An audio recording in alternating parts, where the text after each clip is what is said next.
you first. This is KIMT Storm Team 3, weather coverage you can count on.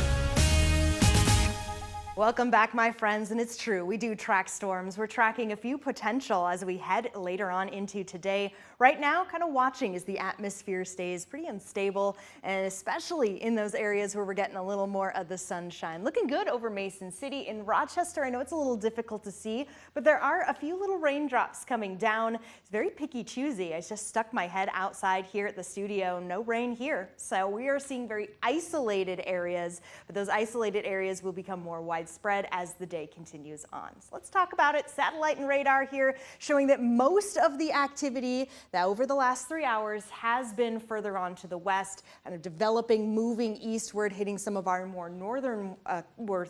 northernmost counties. I am going to zoom into this that has just developed over the last, I'd say about a half an hour or so. You kind of see how it just ballooned up. Places like Blooming Prairie dealing with some of the heavier rain at the moment. As I mentioned, just a few sprinkles over Rochester.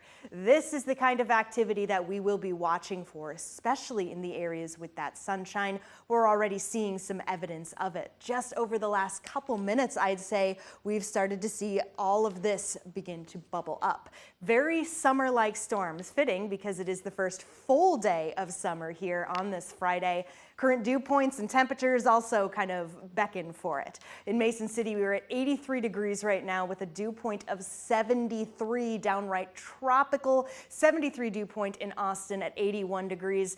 Questioning that 82 in Charles City. It always has an odd number, but it is going to be around the 70s as well with an 82-degree temperature. Little cooler in Rochester, but not necessarily when it comes to our dew points. The entire area is ready for, once again, another round of potentially very heavy showers and even some severe storms. Talking about that, the severe weather outlook, I'll step away. We're at a level 2, almost the entire area for today. Storms will be on and off, kind of off at the moment, but we'll be back on this afternoon as we'll watch for that severe potential. But we're not done. The weekend begins. Saturday is here. Another level 2 risk for the majority of us. We'll be watching, of course, the flooding risk and that storm risk through 5 p.m.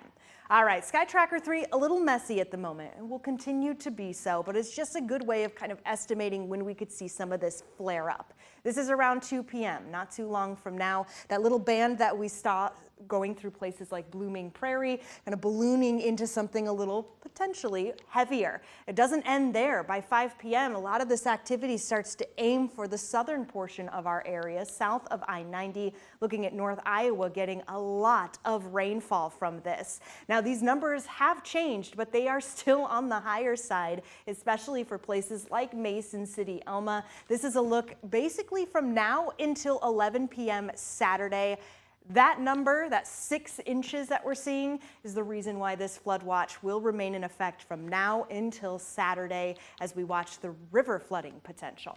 Moving over to the 7-day forecast where the weekend is always in view. Today the day is red, tomorrow the day is red because they are both impactful from the flooding potential as well as the severe weather threat. Luckily, by Sunday, a moment to breathe.